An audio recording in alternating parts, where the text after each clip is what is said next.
Auzubillahi minasyaitonirrajim. Bismillahirrahmanirrahim.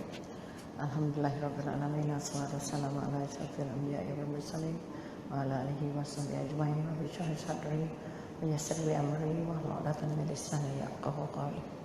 Alhamdulillah, kita panjatkan kehadirat Ilahi kerana kita diberikan selagi lagi umur panjang selepas kita masuk ke satu latihan paling besar, penjagaan Allah paling besar, iaitu namanya Ramadan. Betul? Dan setelah itu kita diberikan kerahian untuk melalui Ramadan dan seterusnya jumpa Aidilfitri. Aidilfitri maknanya kembali kepada fitrah.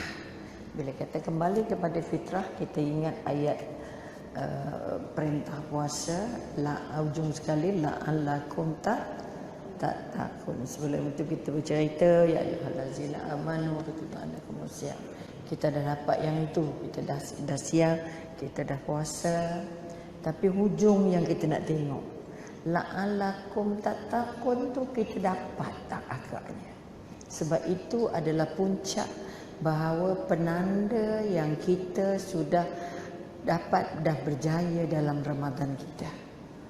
Dan kita nak teruskan apa yang Allah bagi semasa kita berhari raya, semasa kita berpuasa dan berhari raya itu, dan diberikan kita ruang menyemak. Sekarang ni tinggal nak semak diri. Aku punya puasa jadi tak gak-gak. Jadi kekuatan-kekuatan inilah yang membantu kita. Yang tajuk hari ini saya bawa kepada tajuknya menggenggam takwa. Bila kita kata menggenggam takwa, kita merujuk kepada surah Al-Imran ayat 134 dengan ayat 135.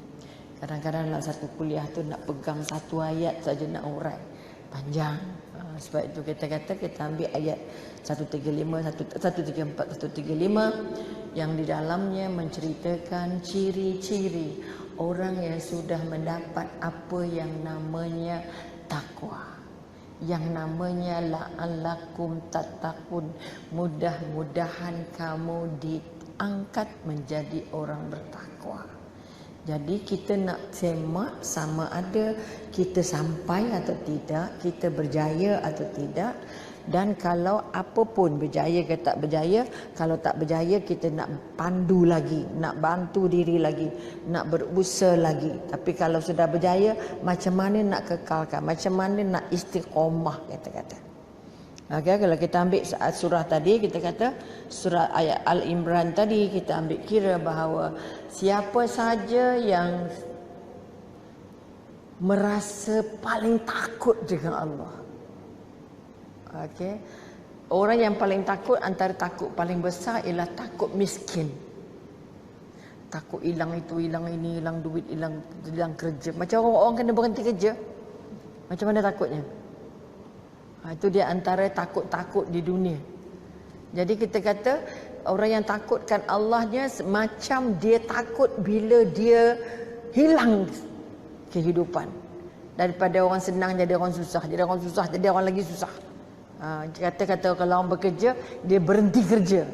Macam mana nak buat? Apa susahnya? Apa perasaannya? Maka sekali lagi kita kata, kita bangun balik kekuatan bahawa tanda-tanda orang yang merasa dan mendapat nikmat takwa. Tapi kita dah praktis benda ni dalam bulan Ramadan. Kita hanya nak tanda je lagi, ada ke tidak kat aku. Jadi yang pertama kita yang ada ni lah. Kita kata pertama, saya suka puasa sunat. Saya suka puasa Isnin Khamis. Saya suka puasa 1 sampai 10 Zulhijjah. Saya suka puasa apa lagi? Ashura. Saya suka puasa 3 hari bulan Hijrah, 13, 14, 15. Artinya bila disebut puasa sunat, menunggu-nunggu. Macam kita menunggu Ramadan, macam kita tunggu nak berbuka. Itu tanda-tanda yang kita nak bangun dalam diri kita. Jadi paling Allah tak boleh semua, bila pula nak makan. Okay? Kalau yang lagi hebat, saya nak puasa macam puasanya Nabi apa? Nabi Ayub. Puasa Nabi Ayub, Allah dah angkat puasa terbaik. Macam mana puasanya? Sehari puasa, sehari buka. Sehari puasa, sehari buka. Mampu atau tidak? Itu puasa terbaik. Sebab dia sangat rindu dengan Ramadan. Sebab dari zaman Adam sampai zaman Muhammad, perintah puasa itu dah ada. Hanya tempoh-tempohnya saja berbeza.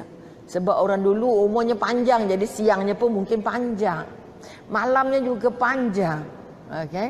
Jadi kita ambil kira, kita kata orang pertama yang sudah diterima merasa bertakwa apabila dia rasa sangat ringan untuk nak buat puasa sunat. Apa-apa puasa sunat lah. Yang paling dekat dengan kita ialah Isnin, Khamis. Itu paling besar. Sebab apa makin? Apa sebab kita kata Isnin, Khamis? Sebab hari itu hari di mana Allah angkat ibadah.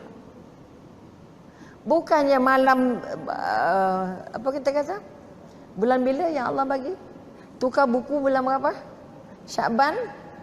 Betul tak? Nisfu Syaban. Habis ni pun Syaban dah lah tu. Oh, aku dah pakai buku baru.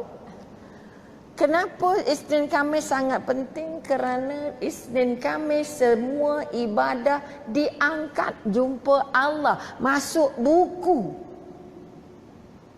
Okey? Sebab itu Nabi kata, kenapa ya Rasulullah kamu nak puasa setiap Isnin Khamis? Kerana setiap Isnin Khamis, kalau ikut tubuh saya, syurga dibuka pintunya. Okey? Allah terima semua ibadah kita. Itu mencari kipas. Cuba pasangkan kipas tak? Okey. Boleh nampak? Nak pasang kipas ke apa? Tidak. Okey, tak apa. Jadi tanda kita la'an lakum tatakum pertama tadi apa? Rindu puasa sunat. Kalau dulu dikata kalau berjalan dari Kuala Lumpur ke Perak tak payah puasa, boleh solat boleh jamak, betul? Tapi kalau dulu memang lama. Tapi sekarang kalau naik kereta berapa jam je? 2 jam tak sampai. Kalau sampai Ipoh 1 jam setengah. Sampai Taiping 2 jam. Takkan 2 jam lapuk, oi tak boleh puasa. Betul? Maka semak balik diri kita. Semak kita je. Kita bukan nak kata orang. Kita bukan nak jadi orang apa-apa. Tak ada. Kita nak pertama, aku dah puasa, aku dapat tak hadiah puasa tu. Kerana Allah janji puasa itu membuat kamu rindu dengan syurga. Sebab apa? Bulan puasa, pintu syurga dibuka. Kan kita dah minta, ya Allah, masukkan aku. Ya Allah, masukkan daftarkan aku. Ya Allah, ke dalam senarai orang yang sedang masukkan ke dalam syurga. Betul tak dulu kita minta bulan Ramadan? Kita cuti kan bulan puasa? Tak. Tak ingat saya. Kita cuti raya ke cuti puasa? Puasa cuti, raya pun cuti. 2 bulan lah cutinya. Dia rasa lama bingung je balik tu. Puas nak ulang ngaji. Tak adalah. Nak ingat terlupa ingat. Betul? Jadi balik kita kata, tanda kamu berjaya dalam bulan Ramadan kamu apabila kamu rindu berpuasa sunat. Kerana apa? Kerana puasa sunat itu mengingatkan balik kisah masa bulan Ramadan. Itu yang pertama. Tanda kita rasa puasa kita berjaya. Alamak, esok Isnin, jom kita puasa. Jangan diam-diam je. Bagi tahu kawan-kawan. Jom siapa nak puasa besok. Kita buka sama-sama. Okey tak? Kita solat maghrib kat masjid. Okey tak? Macam mana? Oh, iya. Orang masjid cakap orang masjid mana ria. Betul kan? Kita kan dah basuh semua ni, dah gendam. Dah bertahun kot. No. Betul?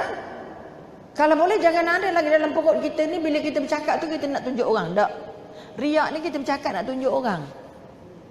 Okey, bila bercakap nak bagi orang rendah, nak bagi orang act sikit, nak bagi orang tengok kita ni extra, nak bagi orang tengok kita ni hebat. Tak. Jom besok sedih, awak nak puasa tak? Awak tak ada pilih lagi kan? Ingat mengingat. Sebab itu Rasulullah kata, kalau kamu bangun pagi tak ada apa benda nak dimakan, teruslah niat puasa sunat. Bila bersama dengan di rumah Aisyah ada apa untuk sarapan pagi? Ya Rasulullah, tak ada apa di dapur kita ni. Okey, aku niat puasa. Nampak sebab kalau solat sunat apa puasa sunat niatnya boleh kemudian. Puasa Ramadan niatnya sahur, betul? Tetapi dia mengingatkan kita balik, ya Allah, aku rindu dengan Ramadan. Jadi bila aku puasa Isnin dan puasa Khamis, rasa bahagia sangat. Pertama yang kita rasa badan kita ringan.